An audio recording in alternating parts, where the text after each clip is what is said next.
Hello everyone. Come, let's make learning a trend through the Notopedia. And in this video lecture, what we are going to discuss is how we can deal with the complex problem on critical path method. That is what we call CPM using the dummy activities. So we will see the effectiveness and utilization of a dummy activity in a complex scenario where we need to let's take one example CPM network and also determine the critical path. We have a question which has indicating activity, preceding activities and the duration in terms of days. Now activities कौन सी हैं हमारे पास A, B, C, D, E, F, G, H, I, J. Now according to the question, A से पहले कुछ भी नहीं है, कोई एक्टिविटी नहीं हो रही है. B से पहले कोई एक्टिविटी नहीं हो रही है. C B एक्टिविटी के बाद ही हो सकता है. D C के बाद हो रहा है. E I के बाद हो रहा है. F से पहले भी कोई एक्टिविटी नहीं है. G A और D जिस जगह पे एंड हो रहा है वहां से G स्टार्ट हो रहा है. H जहां पे G खत्म होगा वहां से H स्टार्ट होगा. I अगेन इससे पहले कोई दूसरी एक्टिविटी परफॉर्म नहीं हो रही है. And J this is the last activity जिससे पहले एक्टिविटी D, F और I का कंप्लीट होना जरूरी है. And then the corresponding duration is given. Now how we will proceed with this? Now to proceed with this, always to start the activity for the network diagram, we need to see all those activity before which there is no preceding activity. मतलब वो सारी activity जिससे पहले कोई दूसरी activity proceed नहीं हो रही है. सो हर एक्टिविटी का एक स्टार्टिंग पॉइंट होता है जिसको हम कंसिडर हमेशा करते हैं नोड नंबर 1. नो ऐसे यहाँ पे कितने एक्टिविटीज़ हैं जिसके आगे कोई भी एक्टिविटी परफॉर्म नहीं किया जा रहा है. वो है A, B, F और I. ये वो एक्टिविटीज़ हैं जिससे पहले कोई दूसरी एक्टिविटी परफॉर्म नहीं की गई है. इसका मतलब ये है कि सारी ये चारों एक्टिविटी नोड नंबर 1 से ही इमर्ज होंगे. सो नोड सबसे पहले कौन सा इमर्ज होगा? Activity A. So we write the name of activity that is A उस एरो के ऊपर, और उस एरो के ऊपर जो हमने नाम लिखा है A, उसी के बगल में हम ब्रैकेट में लिखते हैं उसका duration. That is duration is 10 days. Similarly, we will emerge B जिसका ड्यूरेशन 4 days है.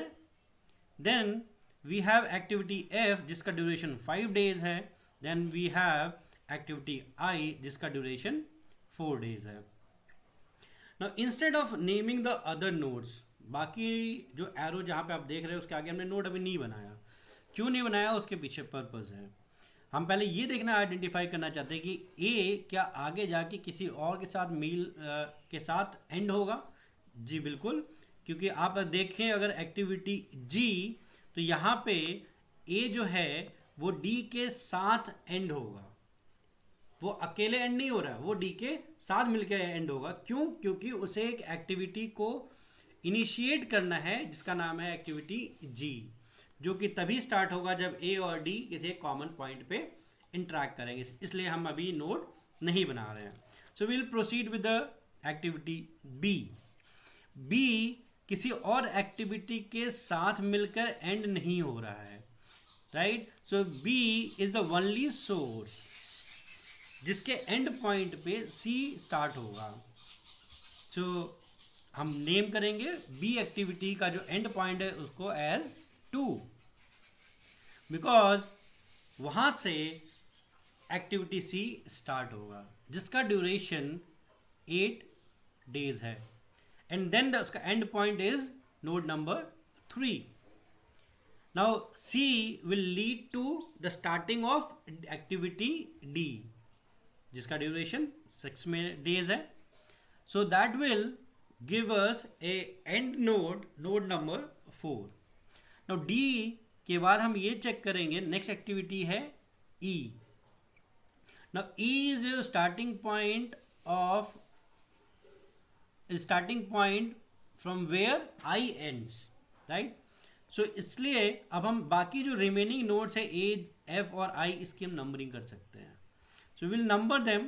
I will and up at node number 5, F will end up in node number 6, I will end up in node number 7. तो ये अब हमने सारे arrows जो अब तक हमने बनाए थे, जो एक्टिविटीज़ हमने शो किया था, उसका स्टार्टिंग नोड और एंड नोड दोनों बना दिया. नाउ अब हमें देखना है कि E कहाँ से स्टार्ट हो रहा है, जहाँ पे I एंड हो रहा है, right. So will prepare a arrow which will start from node number 7, but ये कहाँ जाके एंड होगा, ये कैसे आइडेंटिफाई हम करें. ये आइडेंटिफाई हम ऐसे कर सकते हैं कि हम अगर प्रीसीडिंग एक्टिविटीज़ के कॉलम में चेक करें तो इसके बाद यहाँ पे कोई भी एक ऐसा टर्म नहीं है, जगह ऐसी कोई नहीं है जहाँ पे ये दिखा रहा हो कि ई से कोई दूसरी एक्टिविटी स्टार्ट हो रही है. मतलब ये हुआ कि ई जाके उस नोड पे मिलेगा जहाँ पे पूरा प्रोजेक्ट कंप्लीट हो रहा है. Similarly, now we will move to the next activity, that is activity number G. Now if you see, G will start from a point where A and D combinedly will end. मतलब G वहाँ से start होगा जहाँ से A और D combine and हो रहा है, बट ऐसा कोई जंक्शन पॉइंट अभी हमें दिख नहीं रहा है. तो यहाँ पे रोल जो है वो आता है डमी एक्टिविटी का. सो डमी एक्टिविटी हम यहाँ पे इनिशिएट करेंगे. डमी एक्टिविटी क्या है? डमी एक्टिविटी वो है जिसका कोई टाइम कंजम्पशन नहीं है, जिसका कोई कॉस्ट कंजम्पशन नहीं है, जिसका कोई रिसोर्स कंजम्पशन नहीं है, बट वो सिर्फ ये दिखा रहा है कि अगली एक्टिविटी के लिए पिछली कौन कौन सी एक्टिविटीज़ का कंप्लीट होना जरूरी है. सो वो एक नेटवर्क जो है, उस नेटवर्क डायग्राम को वो कंप्लीट करता है without consuming any time, any cost. So अब हमने नोड नंबर 4 और 5 को कनेक्ट कर दिया, तो यहाँ से हमारा एक अगली एक्टिविटी जो है, एक्टिविटी जी, वो इमर्ज हो सकती है. सो एक्टिविटी जी कितना टाइम कंज्यूम कर रही है? 10 डेज का.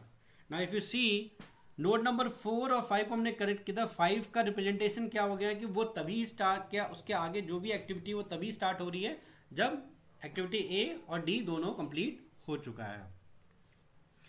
नाउ जी एक्टिविटी के बाद जो अगली एक्टिविटी है वो है एच. तो इसको हमने एंड पॉइंट नोड को हमने दे दिया नोड नंबर 8. ना H will emerge from the point जहां से जी एंड हुआ है. So that is consuming your 2 days.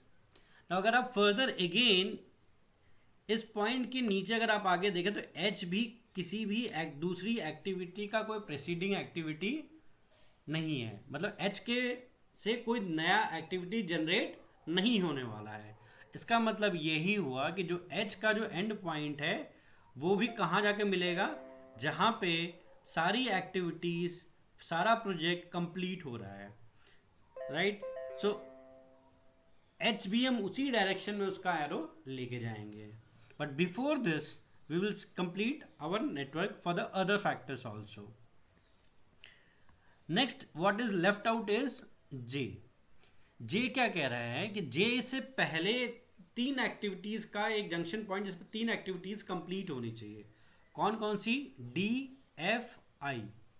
सो पहले डी एफ आई. तो डी एफ आई के एक कॉमन पॉइंट कौन सा हो सकता है? तो ऐसा कॉमन पॉइंट सिर्फ हमारे पास अगर अवेलेबल कोई है तो वो है node number 6.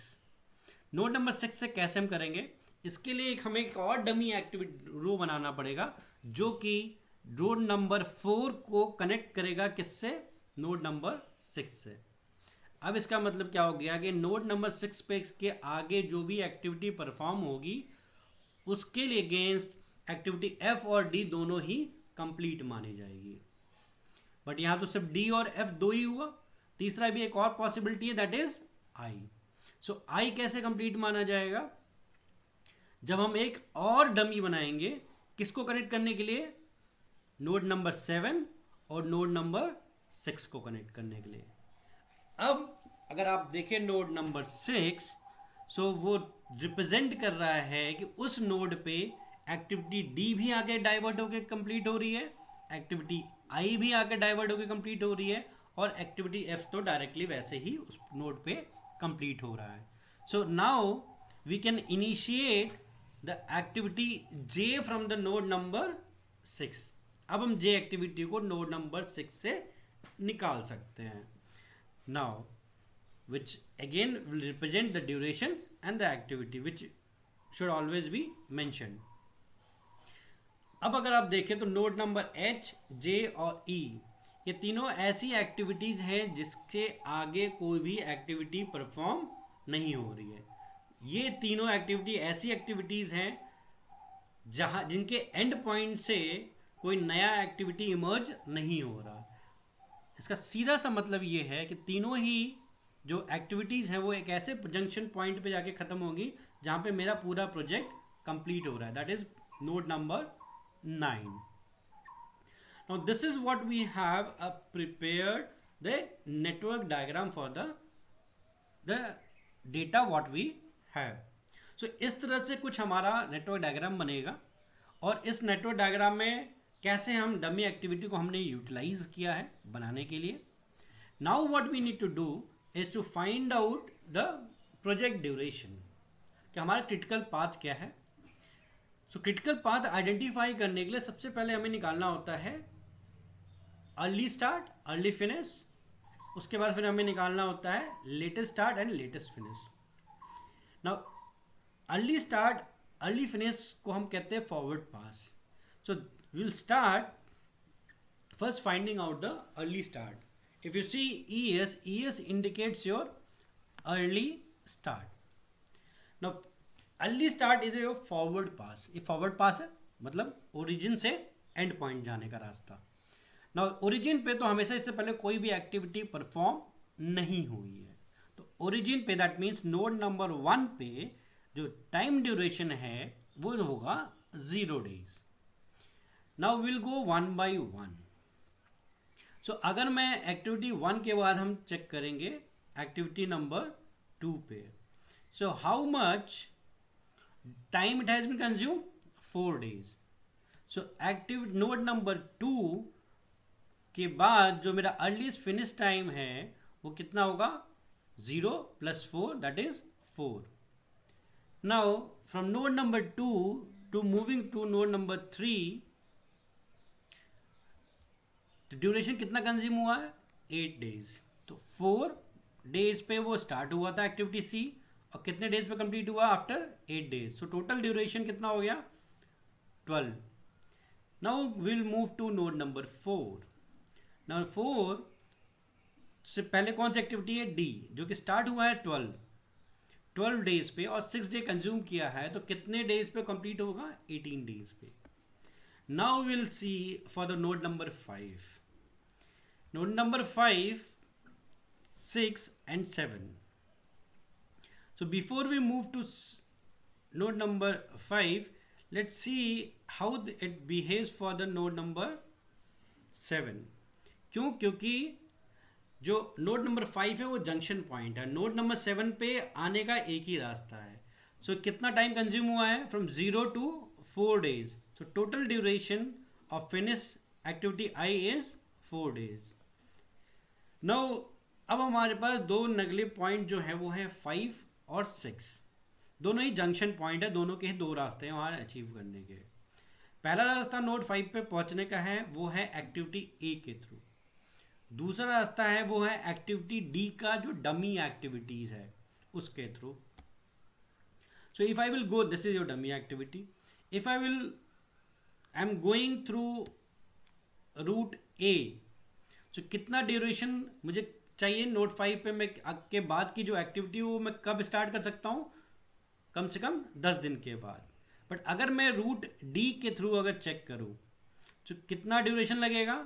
Minimum 18 days, right. सो जब भी हमें पता है, जब हम फॉरवर्ड पास करते हैं तो हम कौन सा कंसिडर करते हैं, जो मैक्सिमम वैल्यू है. सो 18 is more than 10. So the time eight which the next activity at node number 5 will start will be minimum 18 days. Again, क्यों? क्योंकि अगर हम रूट ए से आ रहे हैं तो 10 डेज लग रहा है, बट अगर रूट डी से आ रहे हैं तो 18 डेज के बाद ही हम अगली एक्टिविटी स्टार्ट कर सकते हैं. तो एक्टिविटी ए को 8 डेज का वेट करना पड़ेगा, क्योंकि जी का कंडीशन है वो तभी स्टार्ट होगा जब ए और डी दोनों ही कंप्लीट हो. Now we can see for node number 6. क्यों? नोड नंबर 6 पे आने के 3 रास्ते हैं. पहला, आई के थ्रू हम आ सकते हैं, एफ के थ्रू आ सकते हैं और वाया डी के थ्रू आ सकते हैं. तो अगर हम आई के थ्रू आ रहे हैं तो हमें लगेगा 4 डेज का टाइम. अगर हम एक्टिविटी एफ के थ्रू आ रहे हैं तो हमें चाहिए 5 डेज का टाइम. बट अगर हम एक्टिविटी डी के थ्रू आ रहे हैं तो हमें चाहिए 18 डेज का टाइम.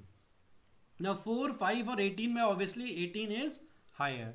सो कितना ड्यूरेशन चाहिए? 18 डेज के बाद ही कोई एक्टिविटी नोड नंबर 6 के आगे स्टार्ट हो पाएगा. Then we have node number 8.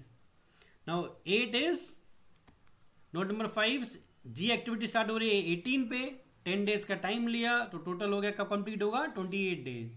तो मतलब नेक्स्ट एक्टिविटी जो जे है वो कब स्टार्ट होगा? 28 डेज के बाद स्टार्ट होगा.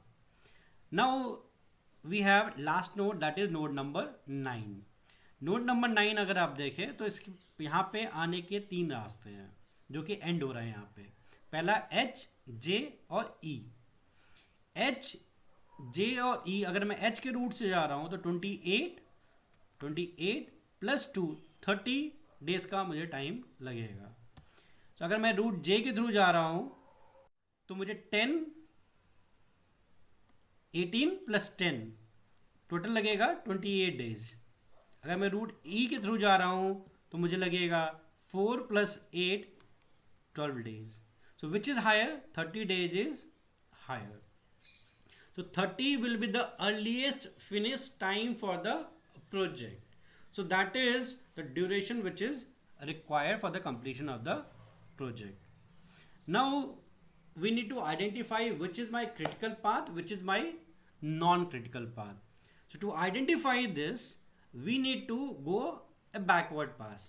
अगर ये identify मुझे करना है कि critical कौन सा है, non-critical कौन सा है, we need to go with the backward pass also. तो इसके लिए हमें निकालना पड़ेगा लेटेस्ट फिनिश. मतलब अब हम रिवर्स ऑर्डर पे अभी तक हमने देखा from end point to the starting point with the help of early start और अर्ली फिनिश के कितना है, that is your 30 days. Now we need to go with the backward pass, तभी हम फ्लोड और क्रिटिकल पाथ आइडेंटिफाई कर सकते हैं. तो बैकवर्ड पास में हम क्या निकालते हैं? लेटेस्ट स्टार्ट और लेटेस्ट फिनिश. बैकवर्ड पास का मतलब ही है कि हम अपोजिट डायरेक्शन में जाएंगे. We will start from the end point and then we will try to reach starting point. So end point पे जो ड्यूरेशन है वो है 30 डेज का. नाउ 30 डेज से जब हम रिवर्स ऑर्डर में जाएंगे तो हम ये चेक करेंगे कौन कौन सा नोड है जहाँ से रिवर्स जाने पे उस नोड पे एक ही रास्ता है. जैसे कि node number 8.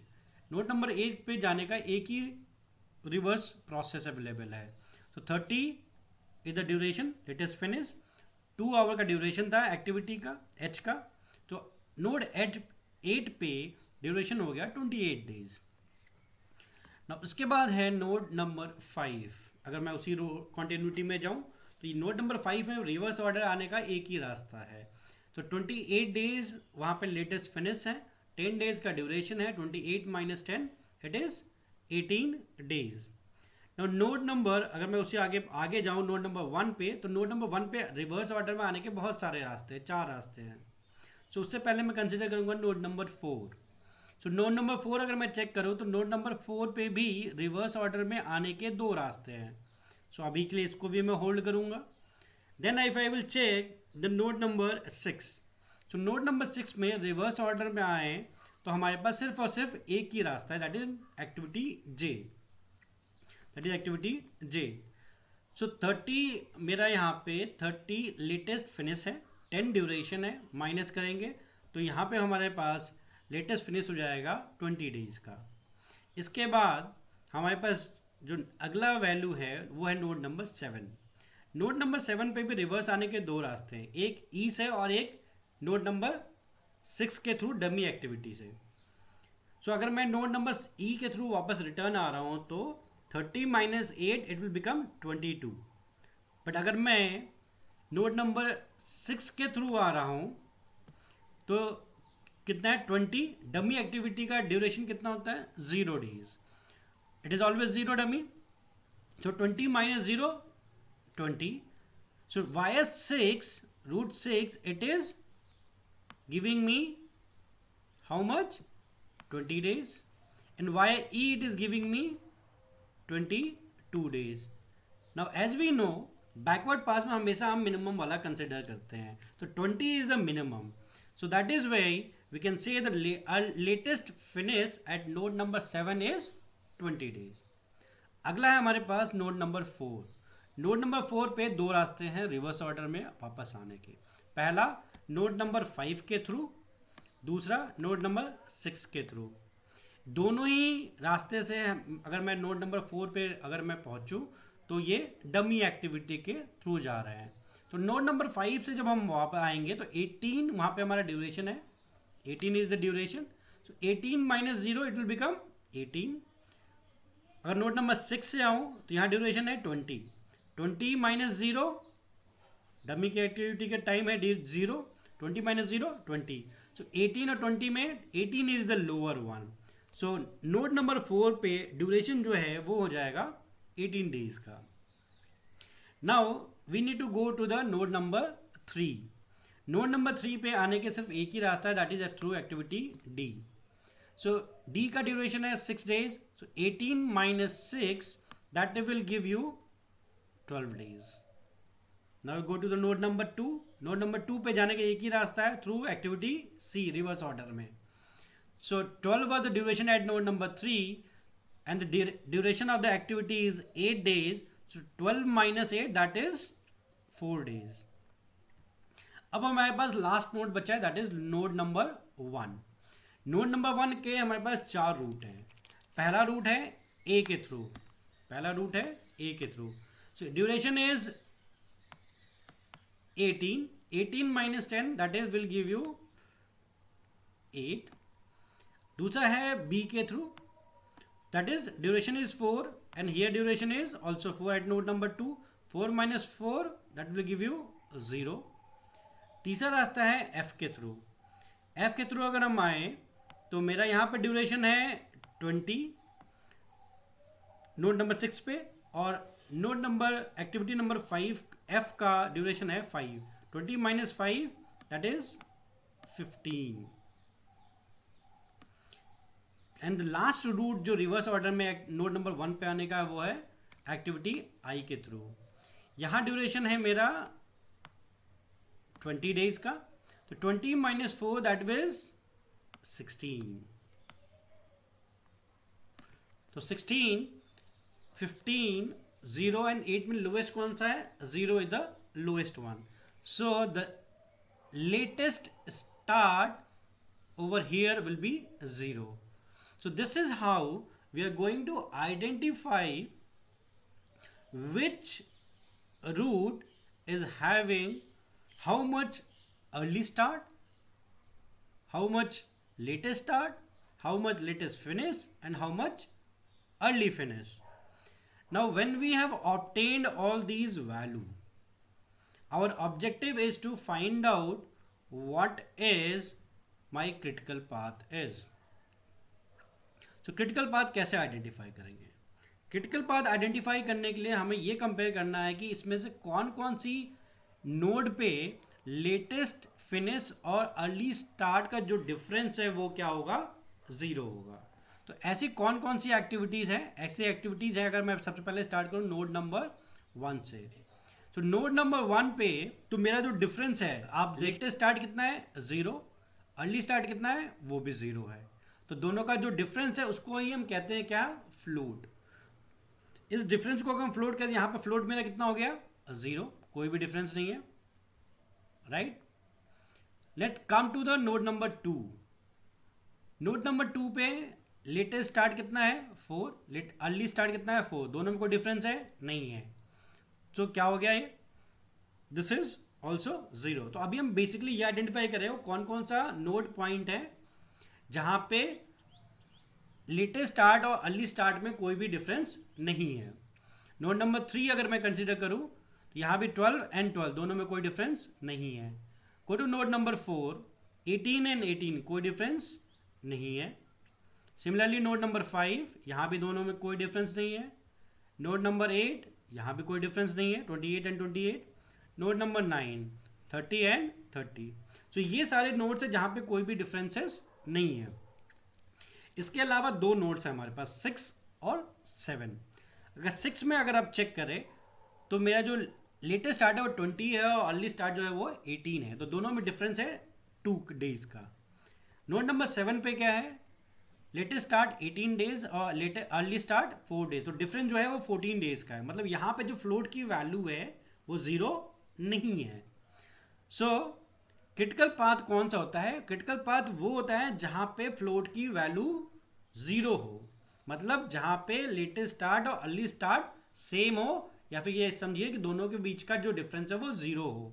So we can say that the critical path is node number 1, node number 2, node number 3, node number 4, node number 5, ये डमी एक्टिविटीज है, node number 8 and node number 9. So these are my root of my critical path. क्यों, क्योंकि इन सारे root पे जितने भी node है वहां पे मेरा फ्लोट की वैल्यू 0 है. मतलब लेटेस्ट स्टार्ट और अर्ली स्टार्ट दोनों सेम है. या फिर आप ये समझिए कि लेटेस्ट फिनिश या अर्ली फिनिश दोनों सेम है. So these are the pointers which will give you the critical activity जहाँ पे मुझे इम्प्रोवाइज सिस्टम को इम्प्रोवाइज करने की ज़रूरत है. और बाकी सारे एक्टिविटीज़ पे मेरे पास एक बफर अवेलेबल है जिनको मैं या तो इंक्रीज कर सकता हूँ, जहाँ पे मैं टाइम को इंक्रीज कर सकता हूँ, पॉसिबिलिटीज़ होती है मेरे पास. So how we will write the critical path. So critical path means इन सारे नोड्स को कनेक्टिंग करते हुए कौन कौन सी एक्टिविटीज़ हो रही है. सो एक्टिविटी नोड 1 एंड नोड 2 को कौन सी एक्टिविटी कनेक्ट कर रही है, एक्टिविटी बी. नोड 2 और 3 को कनेक्ट कर रही है एक्टिविटी सी. नोड 3 और 4 को कनेक्ट कर रही है एक्टिविटी डी. नोड 4 एंड 5 को कनेक्ट कर रही है एक्टिविटी डमी एक्टिविटी है, सो लिखने की जरूरत नहीं क्योंकि वहाँ पे टोटल ड्यूरेशन 0 है. Next is 5 and 8 connecting activity is G. And the last node points are 8 and 9. कौन सा एक्टिविटी कनेक्ट कर रहा है, H. So this is my critical path for the given network diagram, that is B, C, D, G and H. Now what is my project duration is? Project duration is the time which is required by each activity. So activity B के लिए you will find out the project duration. Activity B के लिए अगर आप देखें तो duration चाहिए 4 days का, C के लिए चाहिए duration 8 days, D के लिए चाहिए duration 6 days, G के लिए चाहिए duration 10 days, and then we require 2 days for the activity H. So the total time which is required for the completion of the project is 30 days. Always mention the duration in which parameter, in which unit. Please make a habit of writing the units always. If it is days, write days. If it is week, write week. If it is year, write years. So the total project duration for the given network is 30 days. And the critical path, what we have obtained for the given data is B, C, D, G, H. Right? I hope you have understood how to utilize the dummy activity, how to make a good network diagram, and how to relate a better understanding of the preceding activities and the current activities. Hope you enjoyed this session. Thank you for being the part of the learning process. Please write your comments and the query in the comment box. And stay connected, stay tuned for more such learning sessions.